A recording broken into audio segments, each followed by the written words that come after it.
grabar. Y vuelvo a compartir. Acá está. Bien. Te pregunté, ¿alguna duda de actos de habla en directo? No, por ahora no. Bueno, entre lo dicho y lo comunicado. Tampoco. Bien. Gris, que es quien menciona acá el principio de cooperación y las máximas de Gris. El principio de cooperación defiende que los interlocutores están obligados a cooperar en el intercambio lingüístico, acuerdo previo de colaboración. Una serie de normas regula este intercambio, guían a los interlocutores y son respetadas tanto por el emisor como por el receptor para lograr una comunicación óptima. Por ejemplo, lo más común es el turno de palabra. Habla uno, habla el otro. Habla uno, habla el otro. Eso es tan simple como el principio de cooperación. Una norma que regula un intercambio entre dos personas que permite que la comunicación sea posible. El turno de palabra. Las máximas de autoridad, por ejemplo. Habla quien más autoridad tiene, el otro escucha hasta que tiene el turno de palabra. Esas son las normas para que la conversación de las que habla Gris, lógica y conversación, para poder entender, o para poder lograr, perdón, que la comunicación se logre asertivamente. La máxima de cantidad, y acá vienen las máximas, que vendrían a ser lo que configuran estas normas.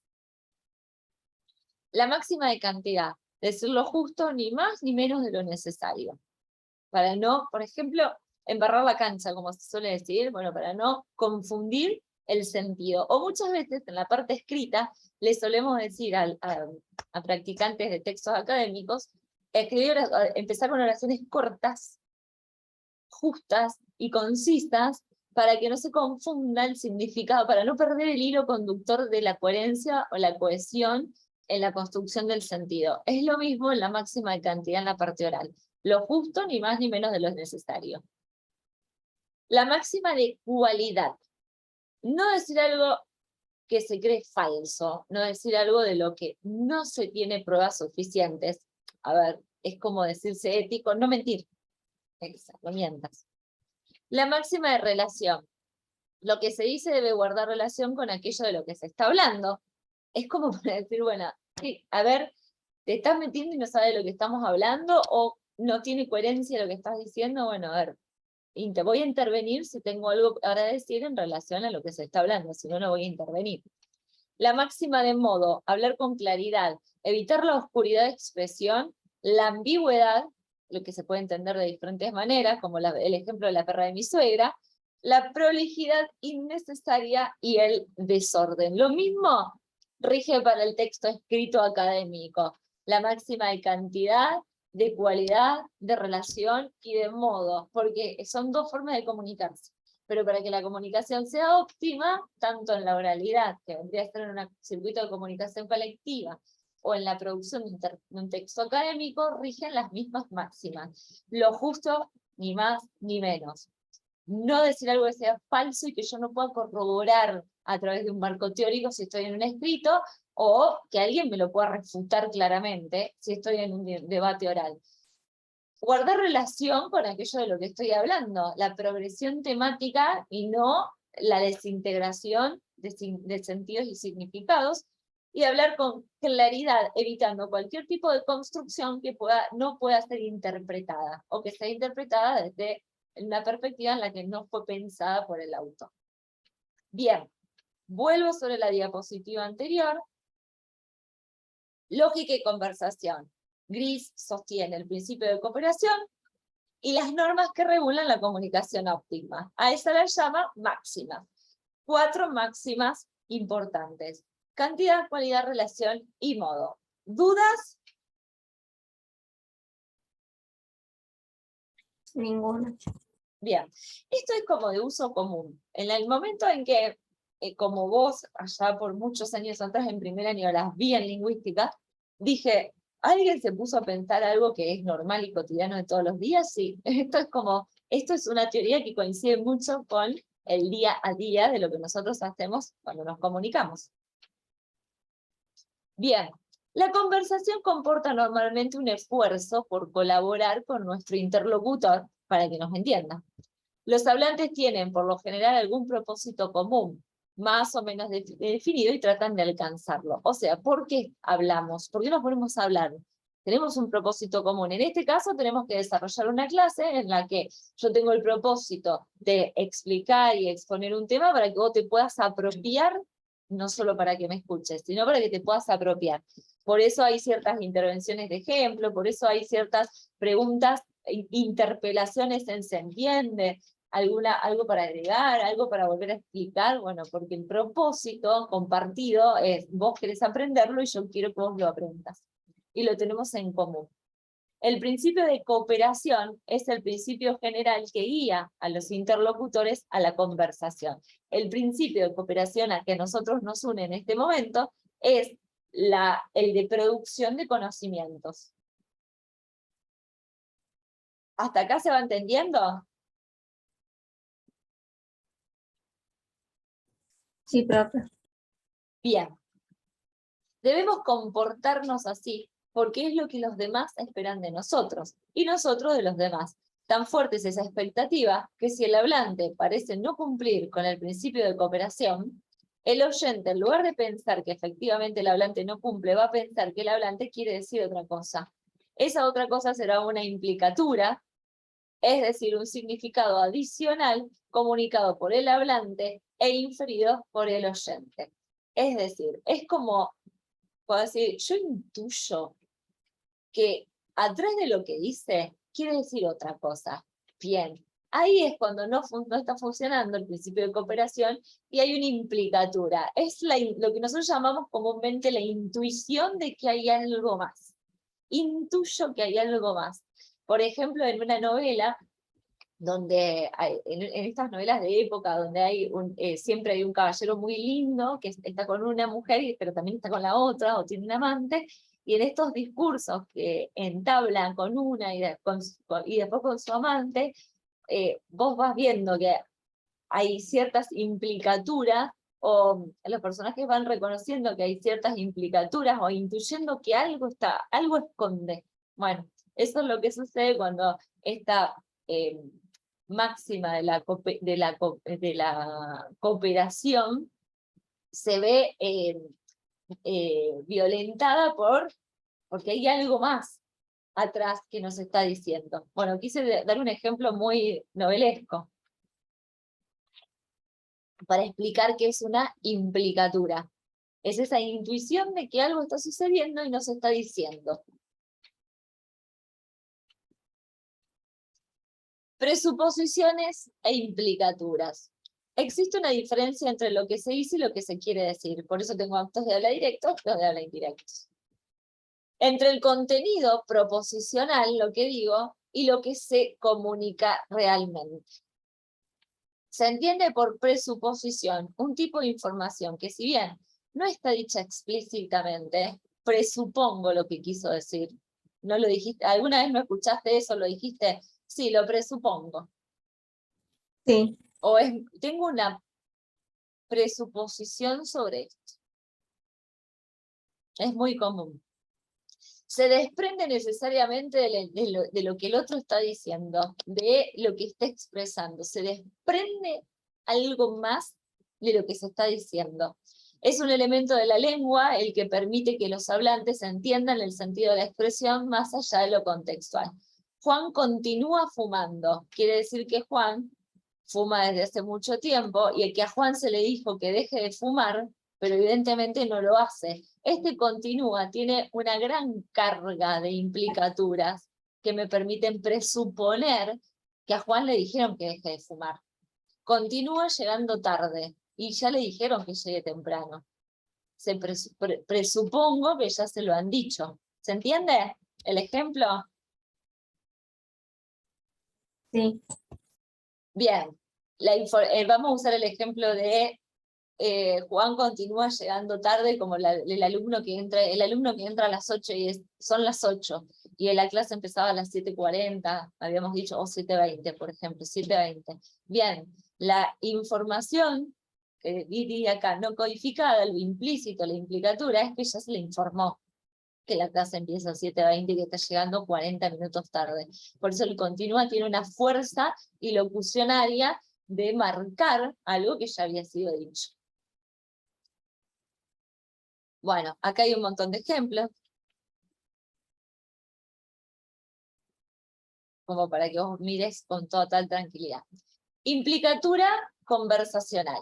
Una información que el emisor de un mensaje trata de hacer, manifiesta, perdón, me fui del... Una información que el emisor de un mensaje trata de hacer manifiesta a su interlocutor sin expresarla explícitamente se llama implicatura. Volvemos a repetir, es aquello que tiene como plus o extra o entre línea de lo que se dice. Se establece una distinción entre lo que se dice y lo que se comunica realmente. Lo que se dice es el contenido literal expresado en el enunciado, un acto locutivo. Lo que se quiere decir es el acto ilocutivo. Lo que se comunica es toda la información que se transmite con el enunciado más allá de su contenido proposicional. Se trata, por lo tanto, de un contenido implícito. Todo el año que estuvieron leyendo literatura, estuvieron analizando el contenido implícito de las obras. O decime si podés reconocer esa acción en las clases de literatura. Leer lo implícito, leer las implicaturas de la obra.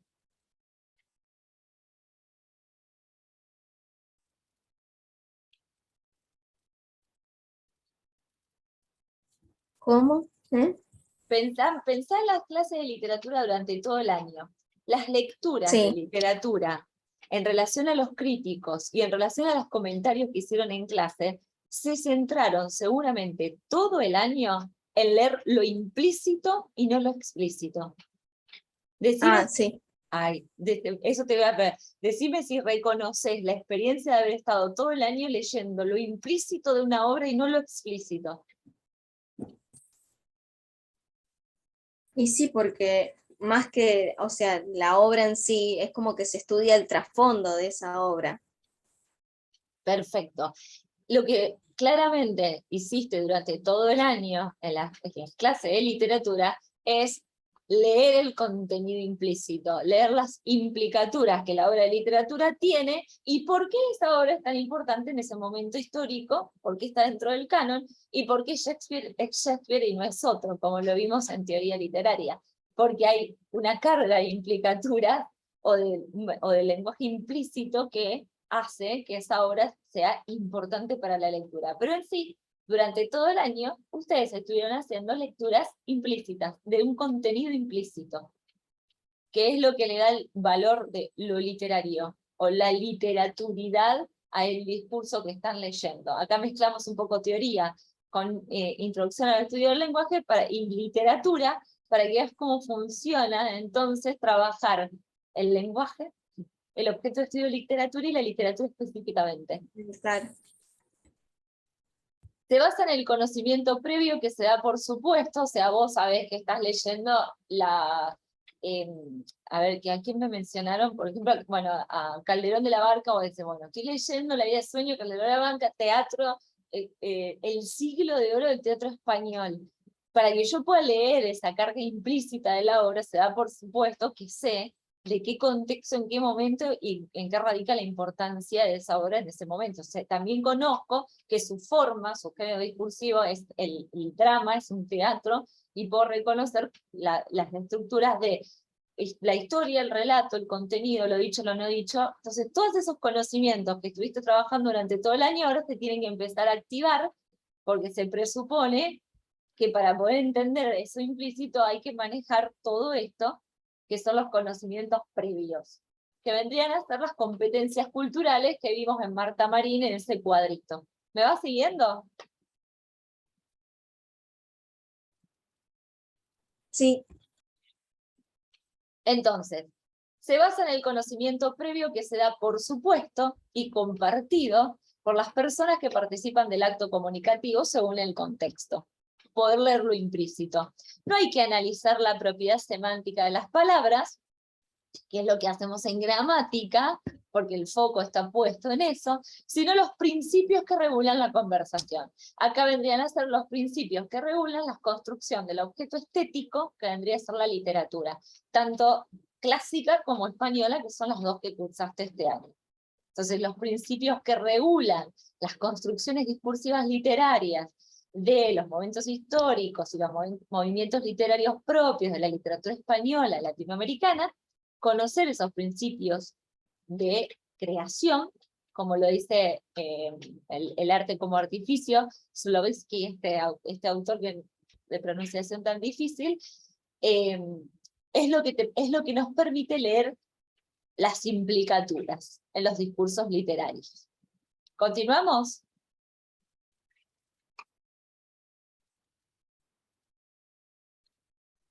Sí. Bien. Bueno, una chica no puede andar sola en la calle a las 5 de la mañana, dijo Chiche Herblum, obviamente que hay que conocer todo. A ver, una chica no puede andar sola, sí puede andar sola, ¿de qué está hablando? Esa es la implicatura, ¿de qué está hablando en realidad?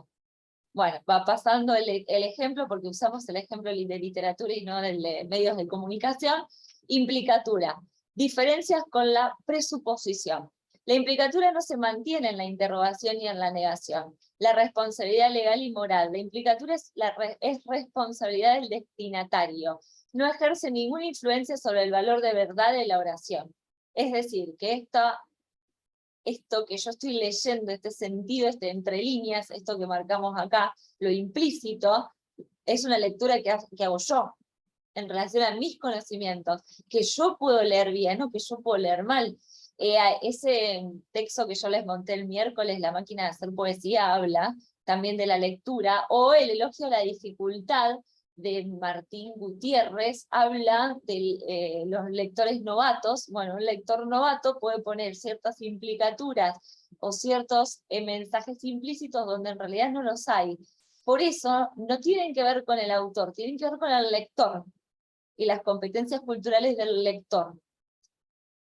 Juan dejó de robar, entonces Juan robaba. A Juan le gusta mucho lo ajeno, implicatura. Presupuesto, ¿se entiende la diferencia? Juan dejó de robar, Juan robaba.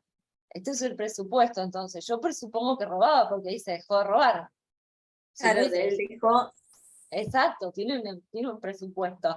A Juan le gusta mucho lo ajeno, esa es una interpretación implícita, por eso roba. ¿Se entiende la diferencia entre una implicatura y un presupuesto?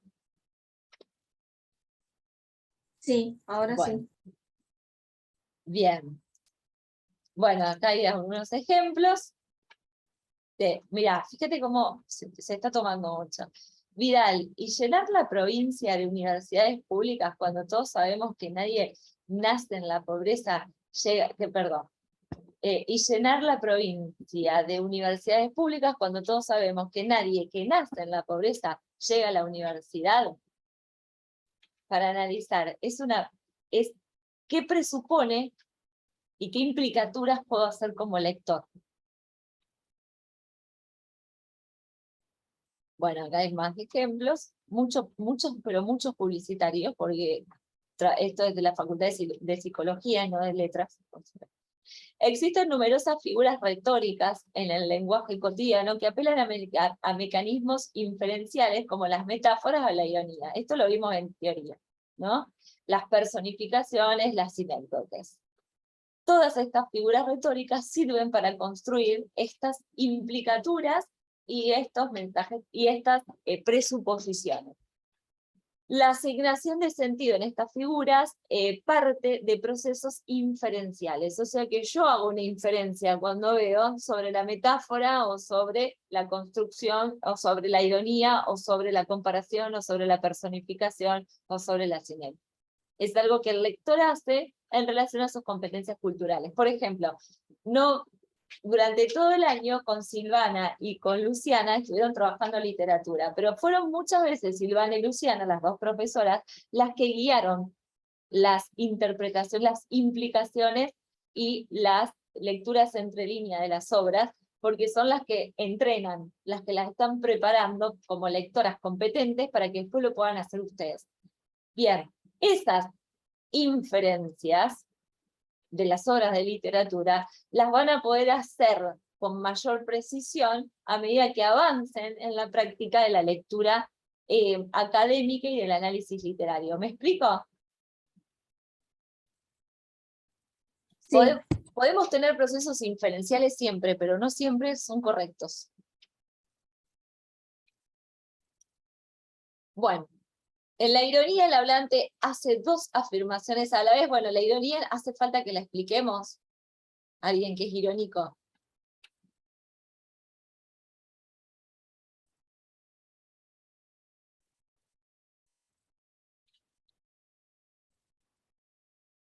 ¿Le explicamos ironía? perdón, profe. No, no hay problema. ¿Explicamos ironía o no hace falta?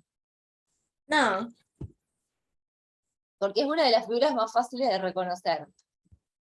sí, Bien, metáforas e enunciados irónicos son las construcciones de las metáforas, que es aquello que yo digo con otras palabras, la ironía transgrede, no me sale la palabra, la máxima de la cualidad, claramente, porque está intencionalmente modificado el lenguaje. El emisor busca transmitir más con menos palabras, el oyente despliega todas sus capacidades inferenciales para hacer que la comunicación sea un éxito. Bueno, ¿para qué me sirve esto? Para poder reconocer las construcciones de sentido a través de las figuras literarias o recursos que ustedes están trabajando en teoría en este momento, por ejemplo. Y acá termina el material. Bien, un recorrido muy sintetizado, entonces, de lo que es la pragmática.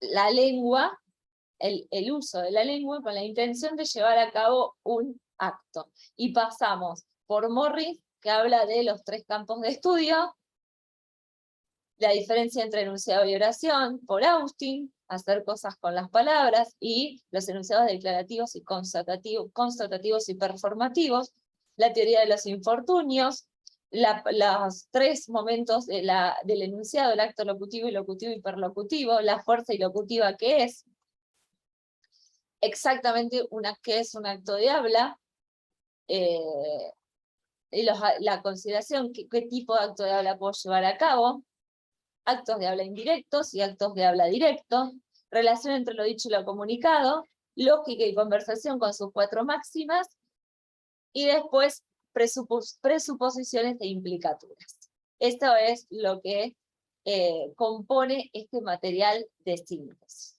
Decime si te sirve o te sirvió como para ampliar lo que es pragmática, la relación con la teoría de la enunciación y la diferencia con el estructuralismo.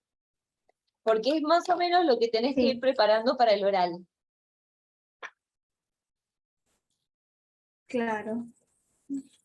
Poder ir estableciendo cuál es la perspectiva, la focalización estructuralista, la focalización de la enunciación, la focalización de las funciones del lenguaje, la de los actos de habla. Claro.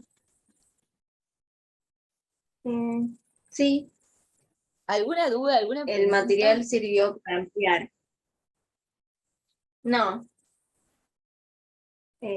para ampliar, porque el que leímos la clase pasada, ese es clarísimo. El de Marta Marín, sí, Sí. amplía. Si hubiese empezado por este, no hubiese sido tan clara la clase. Claro. Exacto. Sí, tal cual. En relación al otro, es cierto. Por eso, cuando les compartí el libro completo de Marta Marín, de la gramática de la oración a la gramática del texto, es uno de los capítulos que también estaría bueno que en algún momento puedan abordar y puedan leer, para ver cómo pasan de la lógica de la oración a la lógica del texto, que no es la lógica de la comunicación todavía, eso es posterior. Claro. Pero sí, este es para ampliar. El otro material, que ahora lo abro, que debe ser este, Reyes capítulo 13, la ABC de la pragmática, comparto. Este es el otro material, Graciela Reyes, el ABC de la pragmática, que también es para ampliar. Capítulo número 3, lo dicho y lo implicado, el modelo de Gris, que está en esto que acabamos de compartir, pero acá está desarrollado el principio de cooperación, que es el principio, la máxima de cantidad, la máxima de cualidad, la máxima de relación, la máxima de manera. Bueno, ejemplos de implicaturas, que es lo que acabamos de ver sintetizado. Los tipos de implicaturas conversacionales y presuposiciones, todo dentro del mismo capítulo. De lo dicho y lo implicado, el modelo de Gris. Implicaturas conversacionales y particularizadas, implicaturas conversacionales generalizadas, lógica y conversación, y acá está el cuadro, lo voy a checar un poco, a ver si me entra todo, implicaciones pragmáticas, tipos de implicaciones, presuposición, implicatura conversacional particularizada, implicatura conversacional generalizada, propiedades de cada una, no calculable, no cancelable, no separable, no calculable, no cancelable, separable, calculable, cancelable, no separable, calculable, bueno, esto obviamente está todo explicado, y ejemplos. Juan dejó de fumar, que es el mismo ejemplo que está en el material que yo te di, porque está sacado de acá, obviamente, en la síntesis, la presuposición de que fumaba. Implicatura conversacional, es pobre pero honrado, o sea que yo estoy diciendo algo más, dos cosas, es pobre pero honrado, no roba. O sea, lo que se puede agregar, X es aplicado a Juan, por ejemplo, para decir X, Juan es aplicado y puntual, una implicatura particularizada, esta persona particularmente es aplicada y puntual, lo puedo calcular, puedo cambiar de idea, pero no puedo separar la persona de la cualidad que le estoy poniendo, porque el verbo que estoy utilizando es, ahora me fui a la teoría de la gramática. ¿Se acuerdan que yo les había dicho que los verbos expresan estado, emociones y acciones? Bueno, no puede ir separado de cómo es, sí o sí. Por eso, no separable es. Implicatura conversacional generalizada. Entré en una casa. General. Bueno, esto, por supuesto que es el cuadro síntesis de todo lo dicho anteriormente. Y después Graciela Reyes, bueno, acá cierra el capítulo número 3. Pero justamente este capítulo amplía y explica muy bien este punto, lo dicho y lo implicado, y la diferencia entre lo que se presupone y lo implícito, que es lo que está en esa síntesis. ¿Cómo venimos hasta ahora? Bien. Bien, perfecto. Dame un minutito.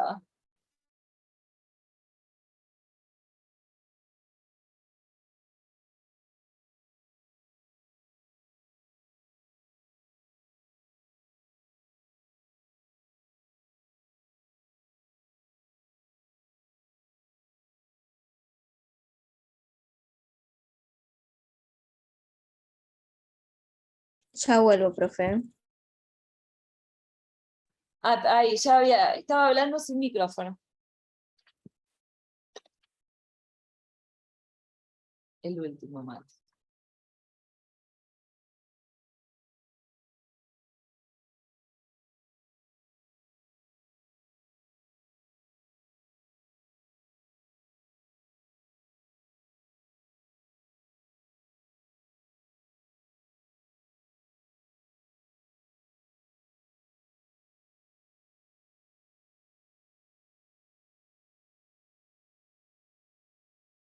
Ahí volví.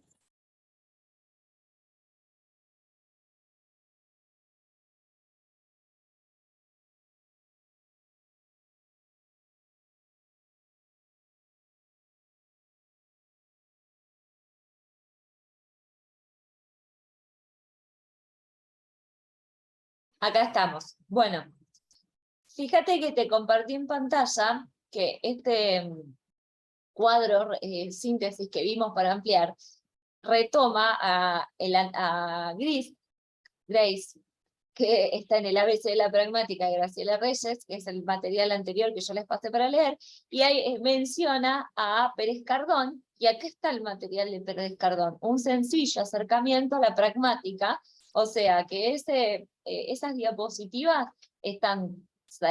sacan el material que sintetizaron de estos dos trabajos, el capítulo número 3 de Reyes, que pasé al grupo, y este, que ya lo paso al grupo, que no lo pasé porque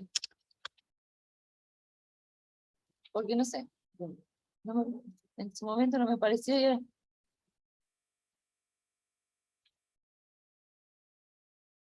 Pérez Cardón, acá. Ya pasó el grupo. Ahí está. Y ahí te lo pasé, Gian. Que lo abro. Para que puedas hacer la lectura. Cristina Pérez Cardón, dato de español, se da. Bueno, acá está los datos de ella, el resumen. Este artículo pretende ofrecer al profesor de español como lengua extranjera una explicación de qué es la pragmática, sus principales teorías, la diferencia entre aprender a hablar español y aprender a comunicarse en español, la importancia de ser sencilla y fácil de la importancia de estar consciente de la dimensión sociocultural del aula y del habla.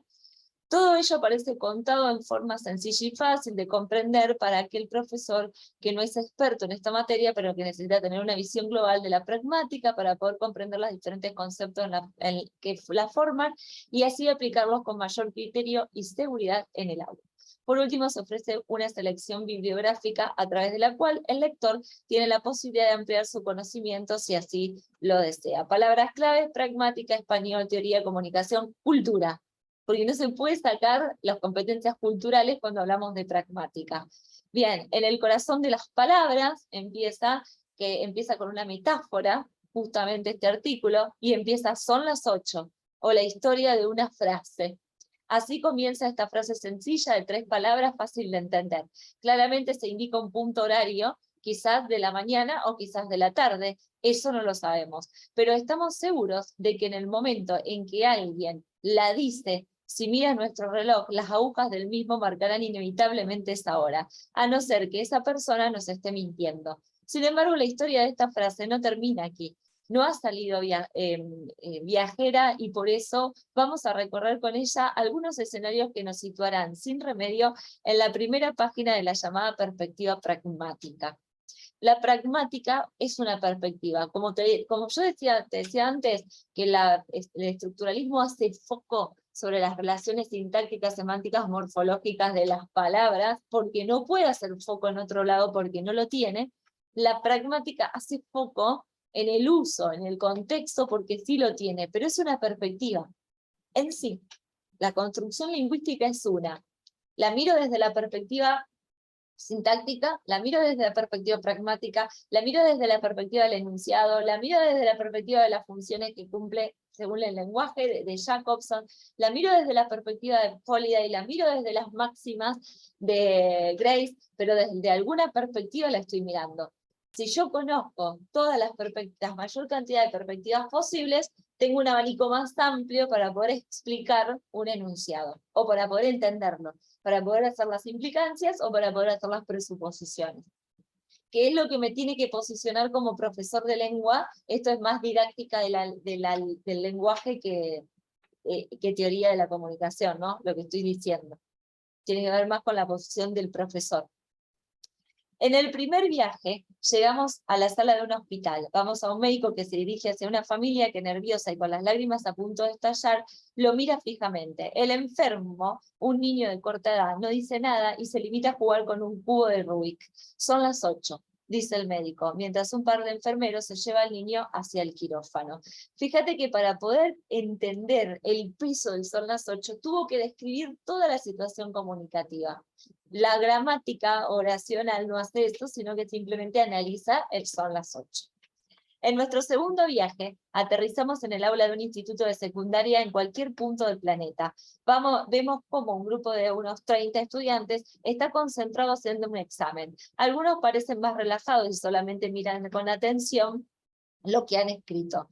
Otros se muestran más estresados y escriben a ritmo frenético mientras miran con angustia el reloj. El profesor se levanta de su silla, mira su reloj y dice, son las 8. Ahí está la diferencia de peso entre la misma expresión. Y en el tercer y último viaje, estamos en casa, en una pareja que tiene un par de maletas preparadas al lado de la puerta. A las 9:30 tomarán un avión rumbo a México. Él está terminando de desayunar y leyendo el periódico con cierta tranquilidad y parsimonia. No parece estar preocupado por la hora que es. Ella, muy nerviosa, le mira con gesto de queja y le dice mientras le cierra el periódico, son las 8.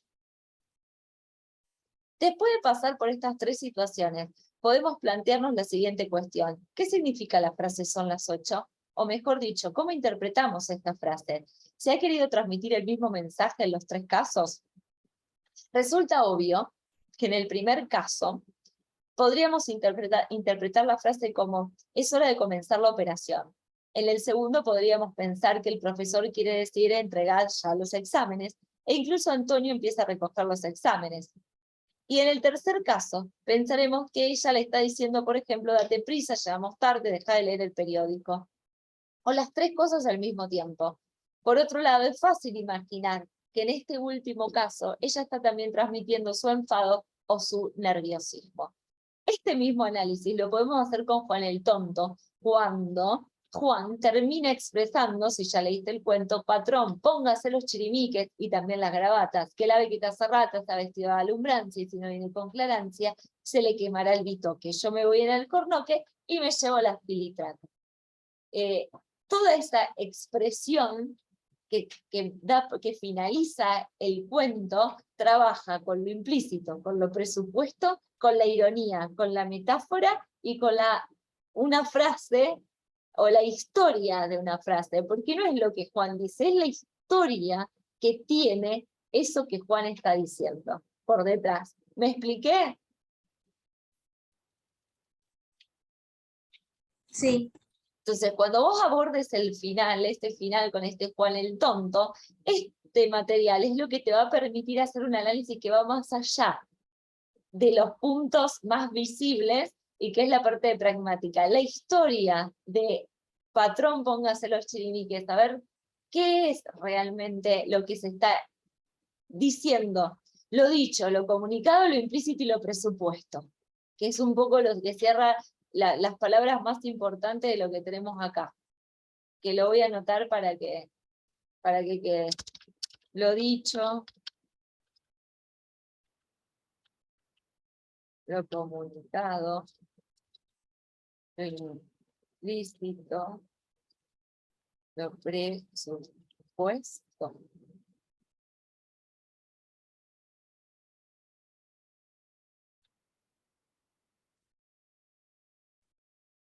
Ahí va.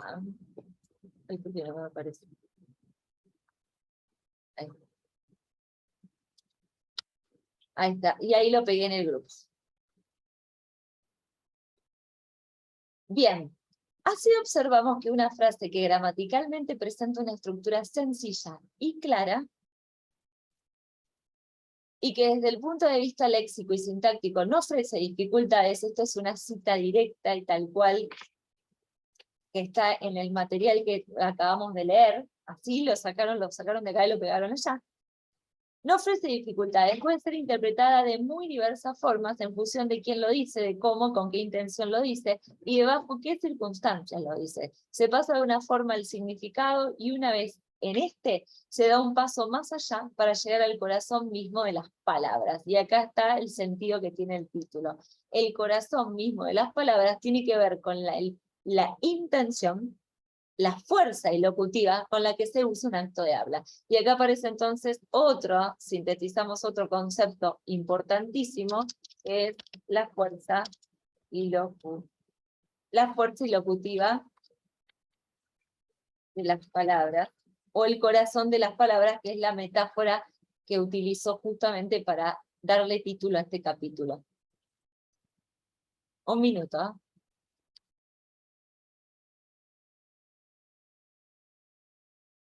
Ahí está.